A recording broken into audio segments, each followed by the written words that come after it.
All right, Coach T, thanks for sitting down with us. We know it's busy here at the annual meetings.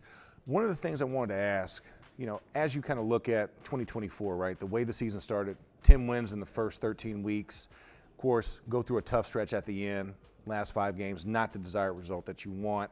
You've had time to kind of sit away from that. What do you take away from the 2024 Pittsburgh Steelers? If you look at the people that we played, particularly down the stretch, 2 Super Bowl teams, Baltimore Ravens, being in that collection, it shows that we didn't have the goods at the end. And I just see it with sober eyes. As a coach, as a guy that puts the collective together, is responsible for the development of the collective over the course of the journey. We were not moving in the right direction in the end that put us in that elite category. That's just truth. And so for me, it's about how do we change that? How do we stay in those considerations as the road gets narrow? We got to beat everyone if we desire to be world champ, and it wasn't us in 2024. And the way that the season ended really is just a hard, brutal realization of that truth. And so when we kind of look at what's happened, with free agency and the acquisitions, you guys were busy right out the gate. So I just want to kind of talk about some of the guys that you add, especially on the offensive side. You add DK Metcalf, you added Kenneth Gainwell. Just kind of give me your thoughts on what those guys bring to the table and what they can add to the Steelers offense. Well, for someone that organizes defensive efforts for the larger part of my career, I can't underscore the significance of a guy like DK. It's not only the plays that he makes, it's the schematics that a guy like him controls. We've competed against him as recently as 2023, and I just know that when you're playing DK Metcalf, man, it controls how you call coverage. You're very cognizant of one-on-one matchups, and so there's a statistical component of his contributions, but there's also an intangible component of his contributions that get distributed across an offensive unit to others that's equally as exciting. He's a difference maker. He is really significant. And so we're really excited about acquiring him. And with Gainwell, we played Philadelphia late in the year. He made some subtle yet really significant plays against us. Third down plays. 3rd down and 6, they throw him a swing route. He splits 2 defenders and gets a new set of downs, and that ends up being a scoring drive. I'm excited about getting a space player like that, a guy that can win in one-on-one circumstance where you could throw a swing route to him and absorb very little risk with big-time potential gain. He's also a very reputable special teams contributor, not only as a return man, but as a kick coverage guy. I don't think he gets enough credit for his talents in that area. Now, year 2 for Arthur Smith in Pittsburgh, having the helm of the offense, what are you looking at some of the changes and improvements for that offense with that stasis? Certainly when I talk about rookies, for example, it's reasonable to expect significant growth between year 1 and year 2, but I can apply that analogy to any and all of us. As you mentioned, this is Arthur's 2nd year in Pittsburgh, and so he's familiar with the culture within which he works. He's also more familiar with the players that we have, the ones that have been here and will continue to be here. And also he's been a component of the acquisition of the new players, guys like Kenny and DK. And so it's reasonable to expect him and us as an offensive collective to take a significant step forward. I know that's our mindset as we lay the foundation for it. And so, staying on the offensive side of the ball, I feel like one of the things that's big and significant, right, you're looking at the quarterback room. 3 guys from last year all have 3 new teams. We make the acquisitions to get a familiar face in Mason. You also add a Skylar Thompson. Aaron Rodgers recently visited the team. Just kind of talk about the status of the quarterback room as it stands today. We've been in turnover in that room. As you mentioned, none of the guys from 2024 will be on our 2025 roster. But I think that's one of the things that made Mason Rudolph such a attractive acquisition for us. We know his talents. He's certainly capable. We like the intangible quality of him as a human, as a man, as a football worker. But I just think the familiarity is very comforting. you're not always in control of continuity. All the guys that you mentioned were free agents and all on one-year deals. And so that was a real reality that we're experiencing. But at the same time, man, I'm excited, to be quite honest with you, about the acquisition of new talent. As you mentioned, Aaron came and spent the day with us, man. We had an awesome day. And for a couple of guys like ourselves, me and Aaron, to have been in the league as long as we have and to be familiar with one another is still no substitute for spending time together and bouncing ideas off of one another and getting to know one another in a more intimate way beyond competition. And so that was exciting. The process of evaluating everyone at the position has been a fun one. But fun for me is winning. And so, the players that we acquire, we got to train, we got to assimilate into our culture, and we got to get prepared to meet the challenges of competition in the fall and winter.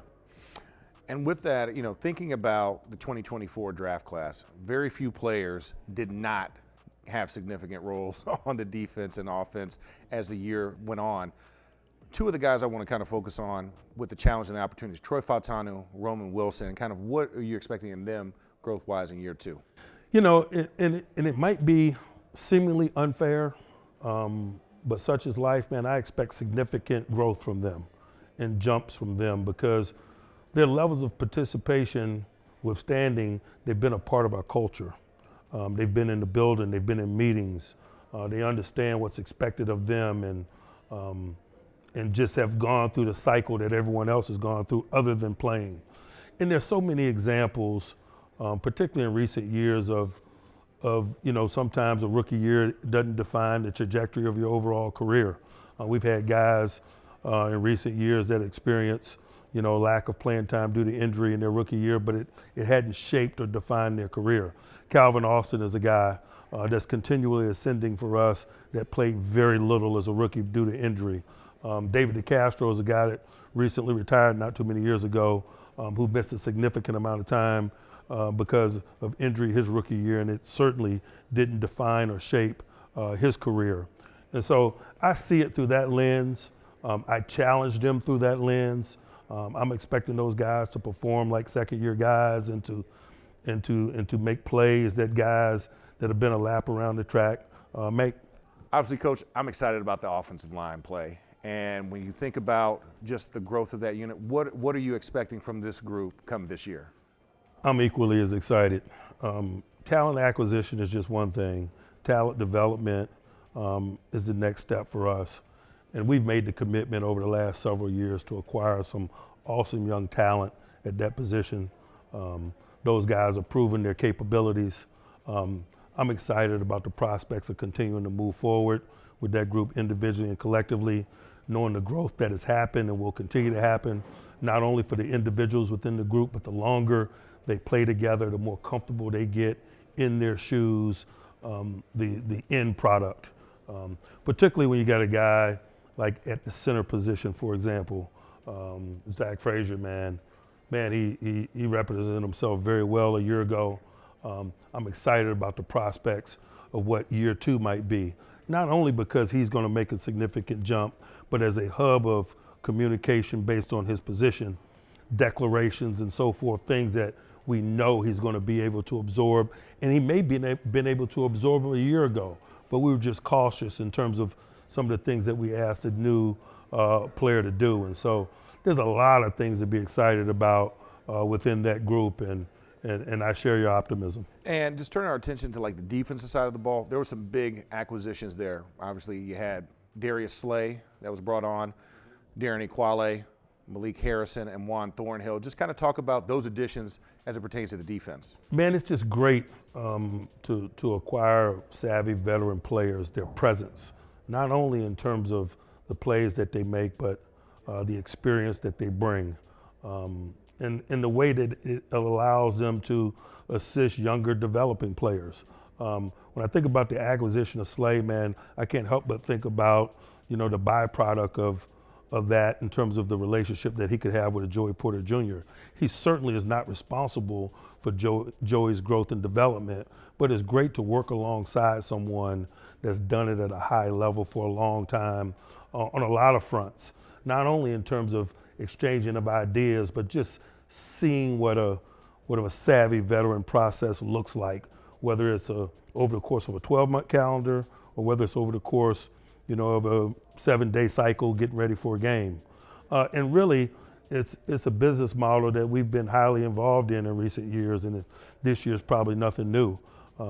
We've done business with guys like Pat Peterson in the past in an effort to allow him to be a veteran presence in a maturing secondary, if you will. And so that's what Darius brings us. But all of these guys have been acquired for a reason, and there's some real tangible reasons.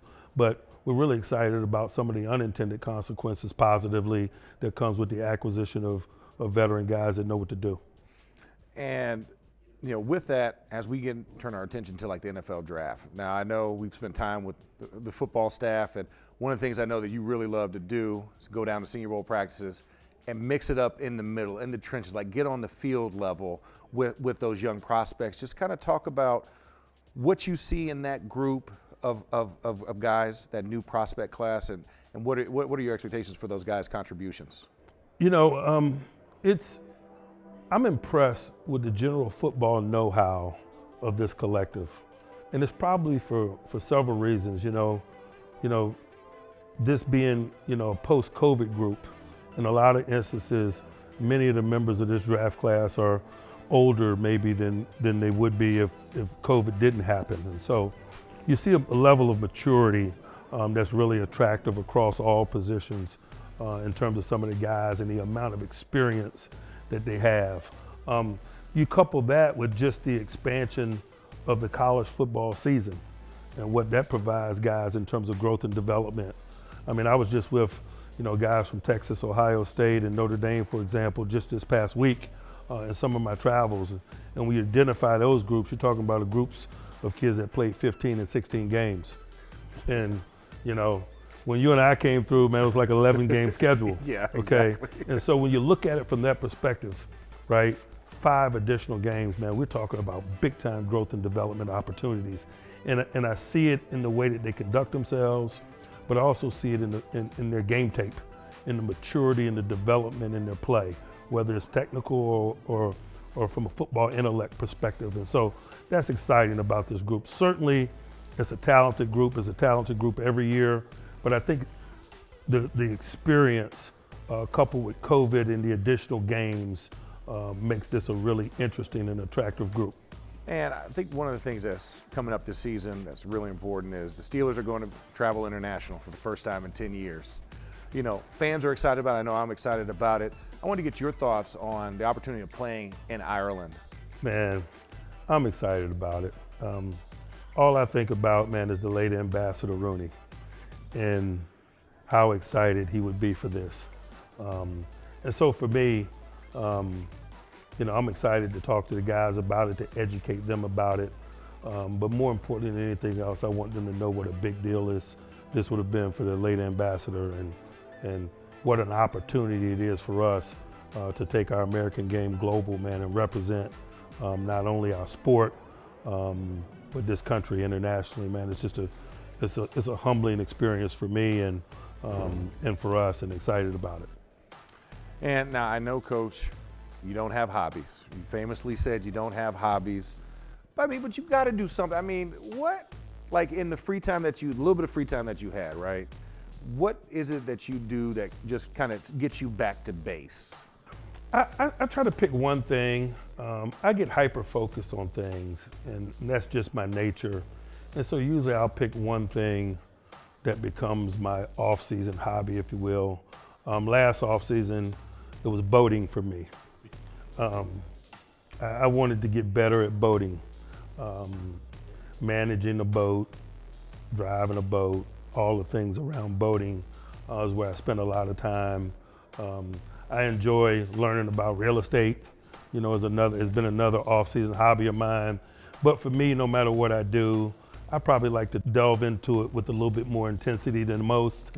And so, I hesitate when I call it a hobby because of just how I'm wired. I haven't discovered what this season's hobby is going to be, but I've enjoyed those are two examples of things that I've gotten focused on in recent years that's been very enjoyable for me. Well, Coach, I mean, I appreciate the time as always. You So know it. thank you for sitting down. Enjoy the rest of the meetings, Coach. You know it. Appreciate you. Yeah. You know it.